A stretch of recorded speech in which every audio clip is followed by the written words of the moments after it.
Been together 18 years, now it's the legacy. Like sweeter with you by my side, just like some Nestle. I'm better with you right here standing next to me. Me and you together with God is the right recipe. With Jesus dying on that cross, it's a necessity.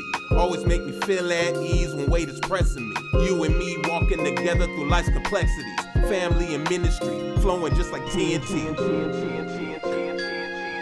All right, guys. I want to welcome you to another episode of TNT Legacy Podcast. Thank you for tuning in. Be sure to subscribe, to share some of these videos, and let people know if it's encouraging you.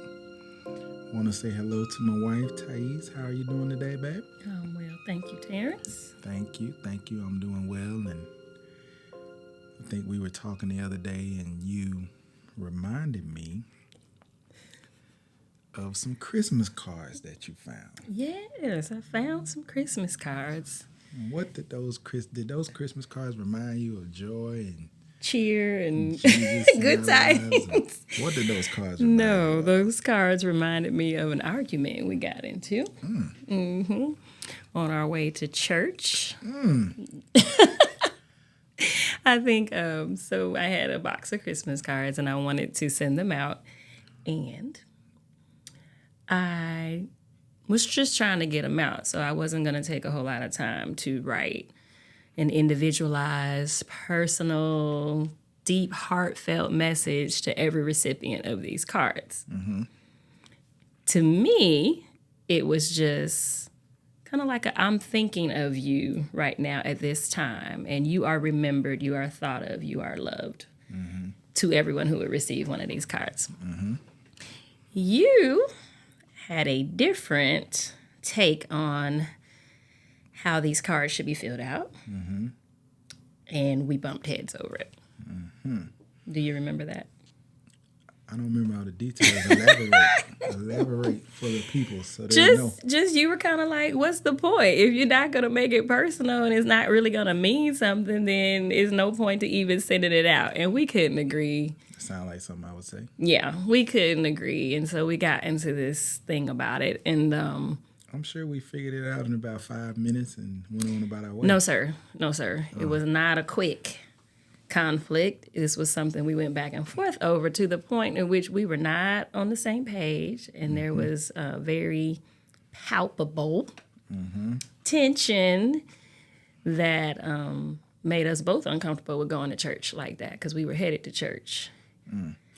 And one of the things we learned in marriage counseling, even though this is not one of the main points for this episode, but one of the things we learned in marriage counseling was if you are on your way to church or anywhere really, and you end up in a big disagreement, that you need to try to resolve it, or at least come to a stable stopping point before you just go right into whatever event you got going on and act like nothing happened. So because you don't want to be show up pretending hypocritical, and pretending like everything's okay when it's not. So we didn't go to church right away. We literally drove around in the car trying to work our way through this Christmas card disagreement. I think we finally did. I don't even remember what the result was. I don't either. The point is, we did come to some kind of an understanding, and we're able to go to church, even though late. To the rest of church. Yeah, at least able to go to church and to be on the same page. And how much time did it take, though? We were really late. It wasn't like 15 we were minutes late. Yeah. It was like an hour and something late. Probably. Yeah, we were late. We got there with like 20 minutes left. But we showed up on the same page. On one accord. Oh, my God. So I guess we share that just to say we have come from conflicts. We've come from not always being on the same page. Yeah. And we've grown. Yeah. We have the same arguments that everybody else have. Over little stupid stuff, y'all. Over little stupid things. That don't matter. On Sunday morning. On Sunday morning, the struggle is real. The Lord. And so it's okay.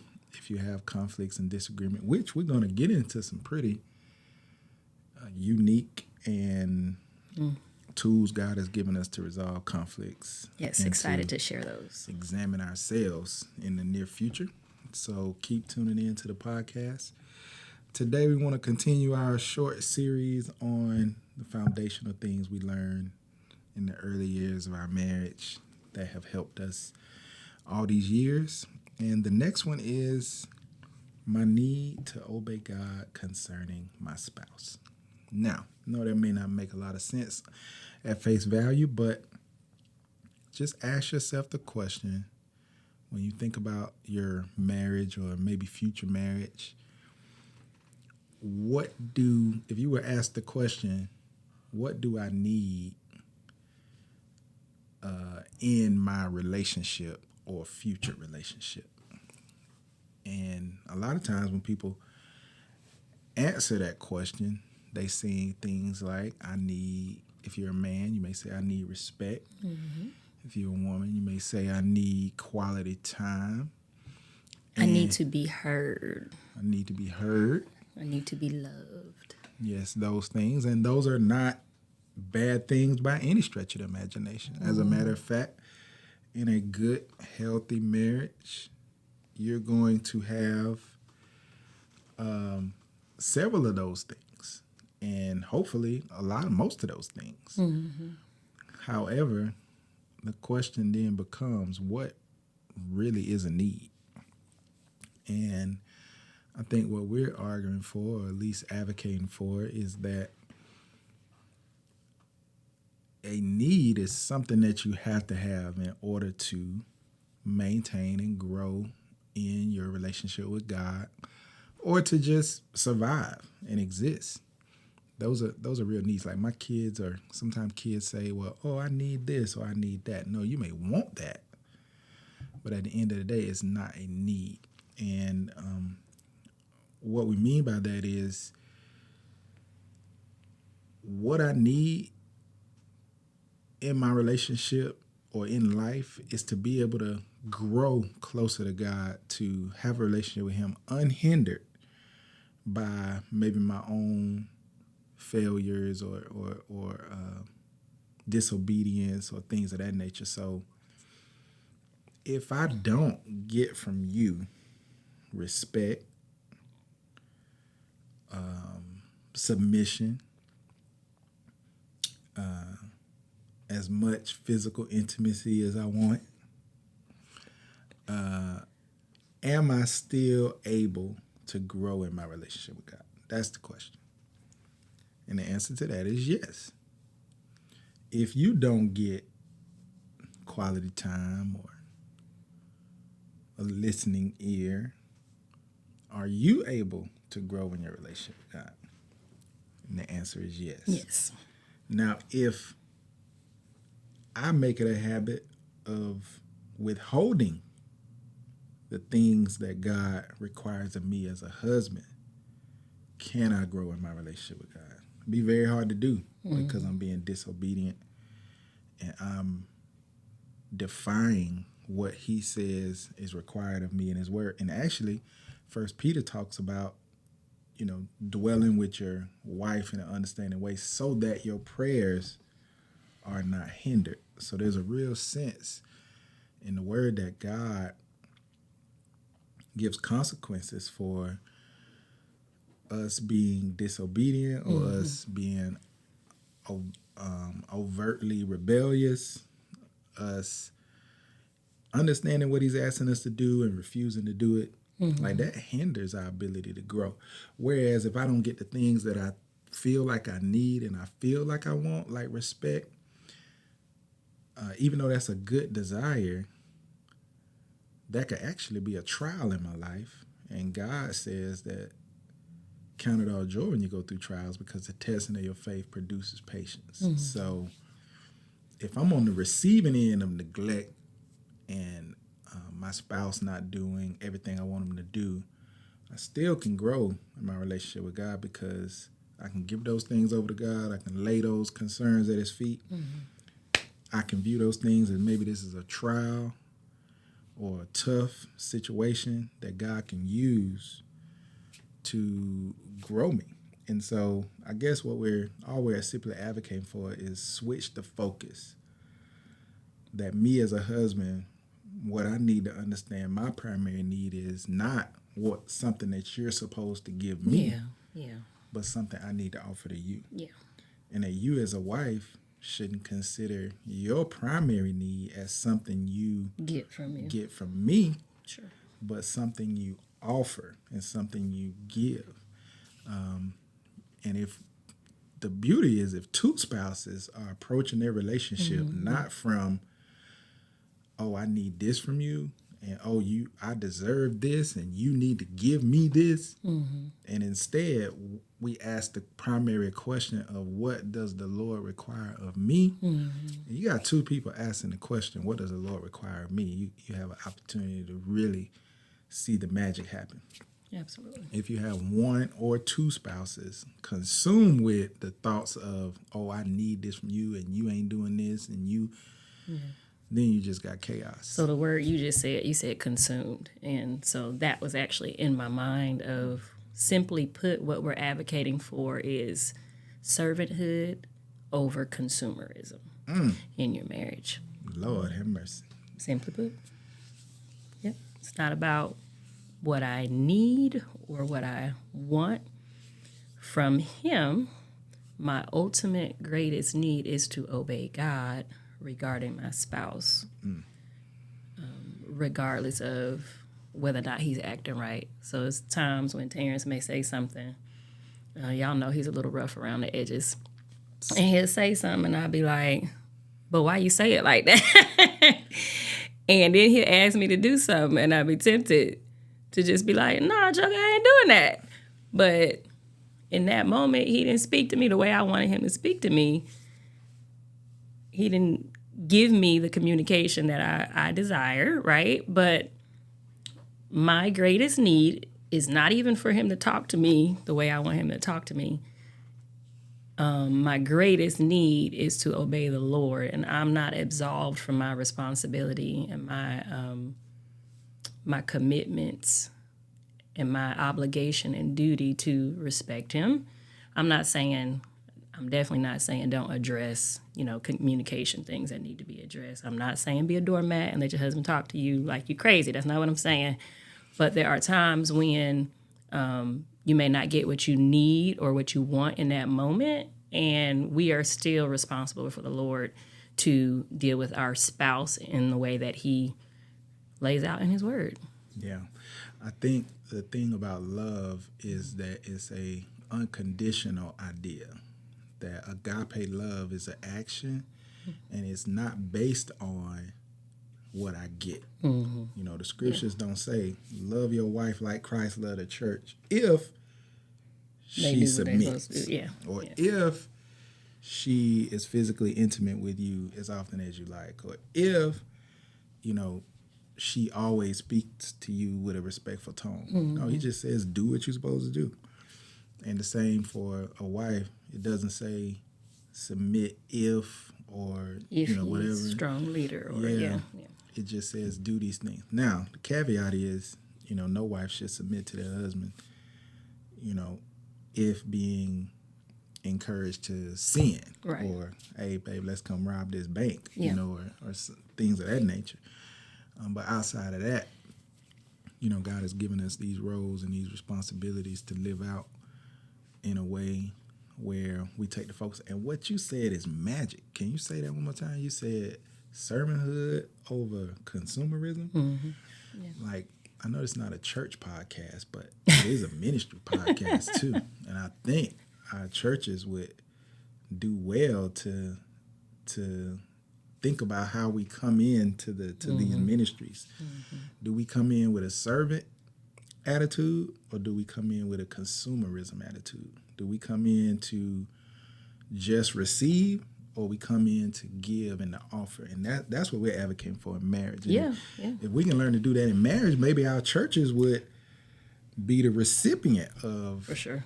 individuals who come in with the attitude of, man, I didn't show up today just to get something. I showed up today to use my gifts and God-given abilities to give something, to serve somebody else, and so yes, that's a very beautiful way to put it. We're advocating for the posture of being a servant towards one another, and not primarily, man, you owe me something, or you need to give me something, and you ain't giving me what I want, so I ain't giving you what you want. Yeah. Not knowing that we hindering the primary relationship, which is not a husband and wife. No, it's not primary but relationship. You with the Lord. And Vertical. Hey, I love you, but yeah. At the I end can't of the be day. letting you. I can't. I'm not gonna allow you, Lord willing, to hinder my relationship with God. Like, that don't make any sense. Yeah. Or I don't want to do that. I'm not that important. You're not. Yeah. As important as I am as your wife, Right. I am not that important that I should hinder your relationship with the Lord, because that is of utmost importance. Right. And That lasts forever. and vice versa. And so, if that's true, then we gotta create the ability to prioritize. Hey, these are good and healthy desires that I have. I want to be respected. I want to be loved. I want to be physically intimate, or I want quality time, or I want him to listen to me and talk to me a certain way. These are all healthy things. They're not bad desires.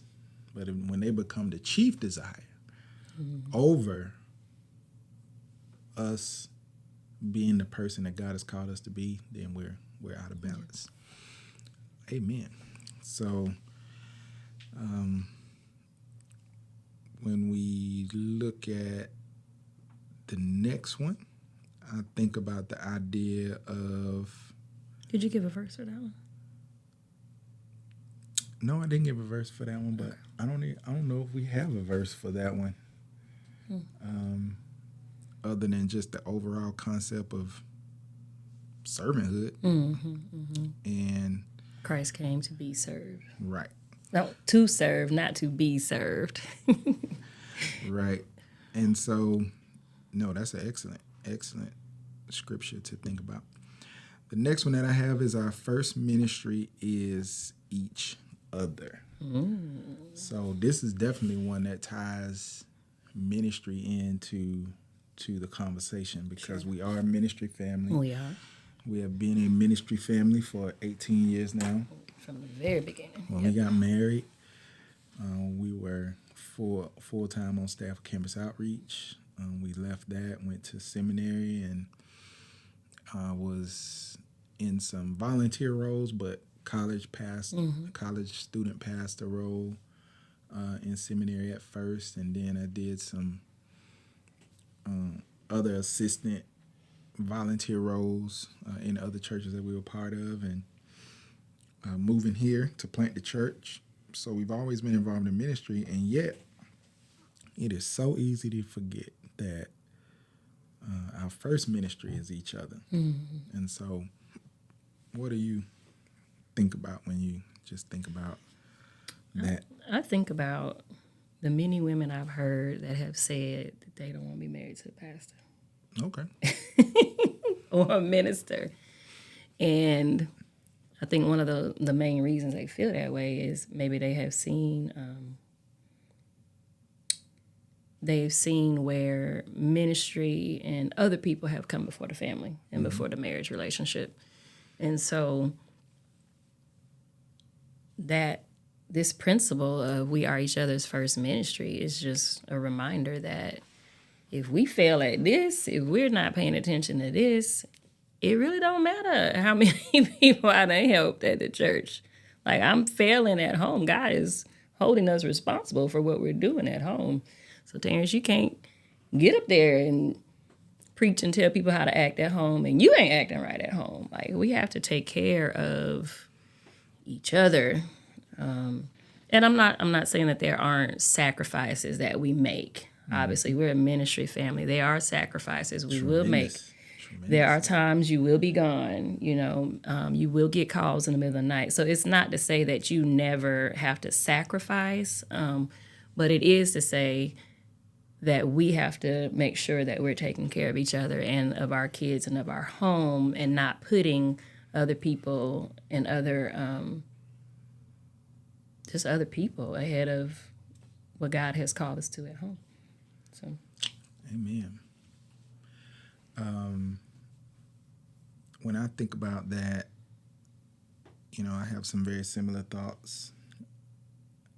Ministry can take up a lot of our time, and we have to learn to prioritize each other, and it's not always easy. I think one of the ways that's hard for you is, you care deeply about the people in our church and in our community, and a lot of times on date nights or breaks, you have a lot of questions about, how's so-and-so doing, and, I haven't seen so-and-so, and speak to that.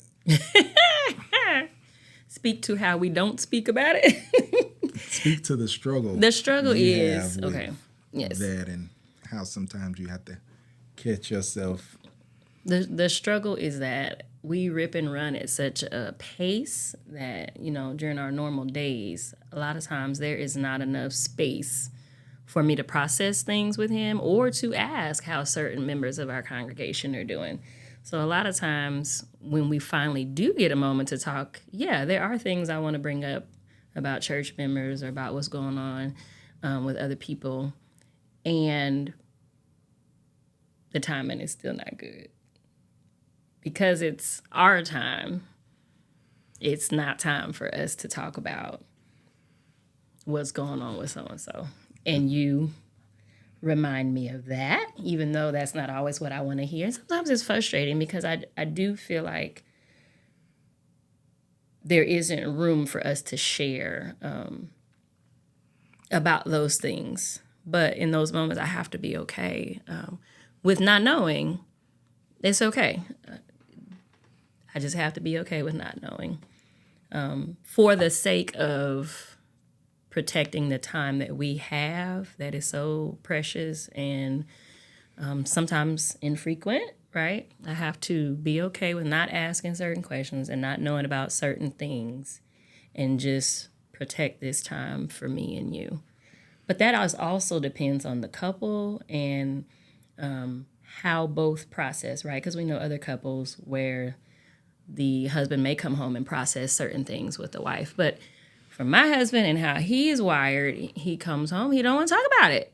And I need to let him come home and just be Terrence and not be Pastor and not have to rehash with me all the things that he just talked about in the meeting, the big meeting that I know he just had, which I care about and I pray for.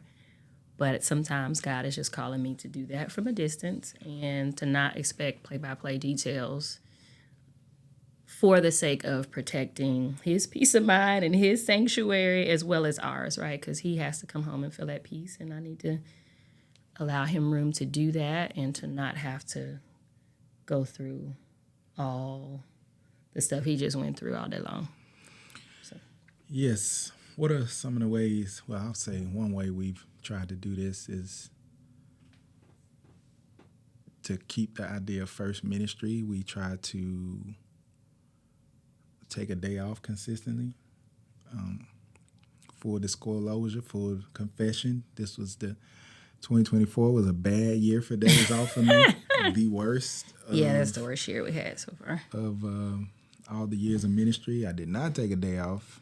I was very caught up in trying to get some new things off the ground, and so I won't try to do that again. I'm getting older, can't be doing things I probably should have tried in the 20s and the 40s. But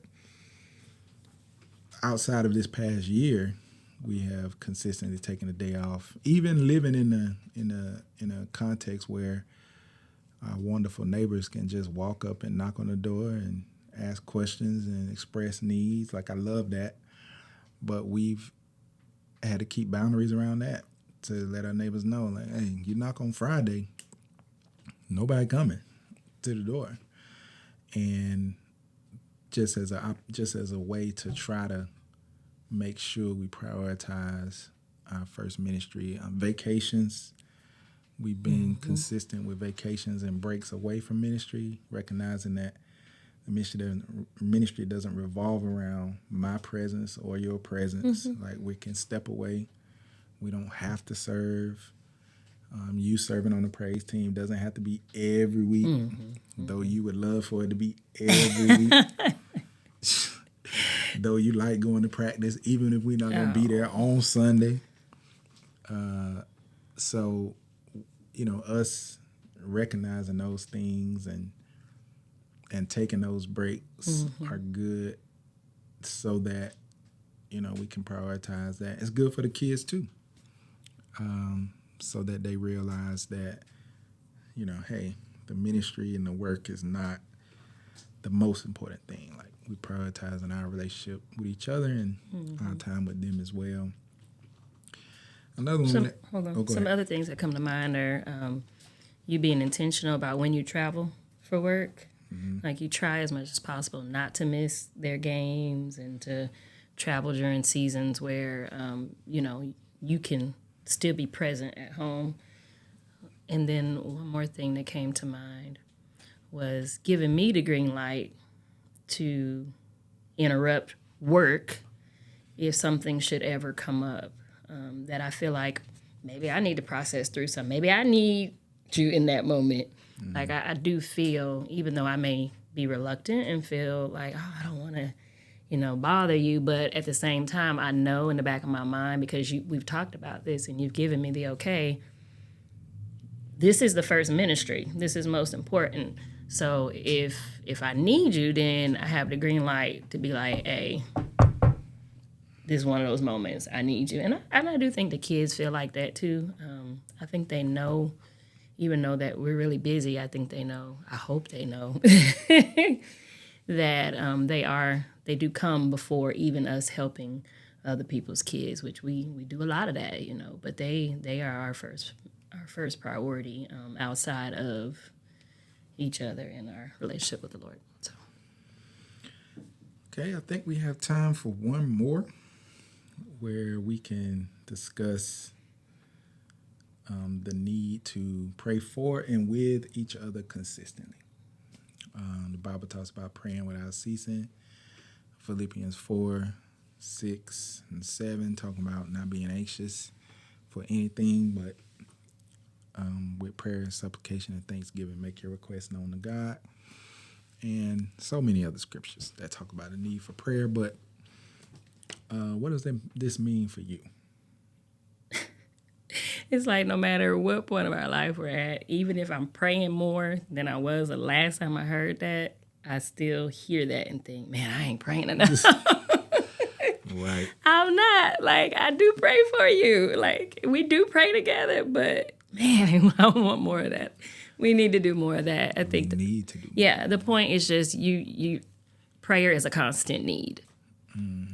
That's what that reminds me of. I constantly need to be in prayer for you and with you.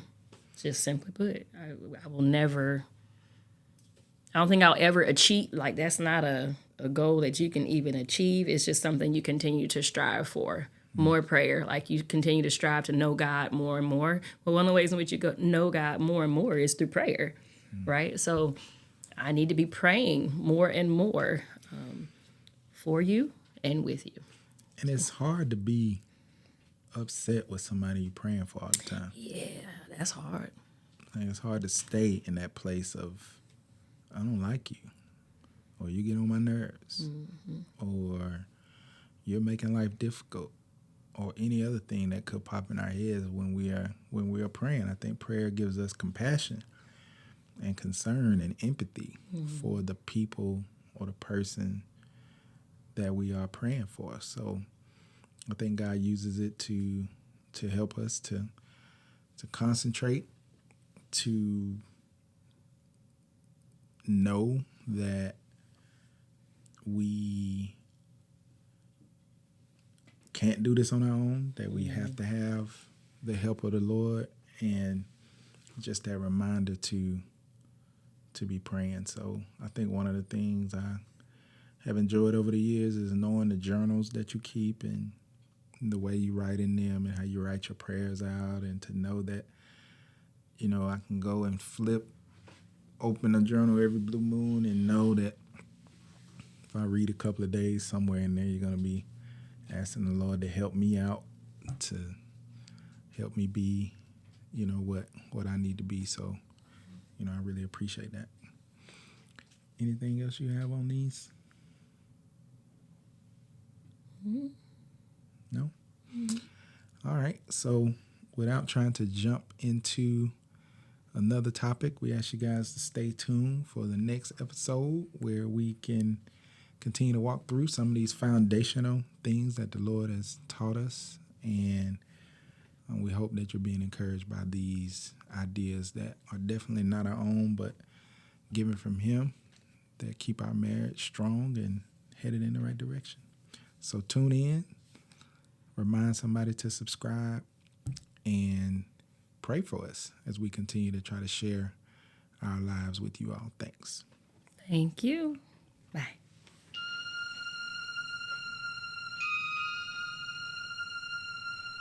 Been together 18 years, now it's the legacy. Like sweeter with you by my side, just like some Nestle. I'm better with you right here standing next to me. Me and you together with God is the right recipe. With Jesus dying on that cross, it's a necessity. Always make me feel at ease when weight is pressing me. You and me walking together through life's complexities. Family and ministry, flowing just like TNT.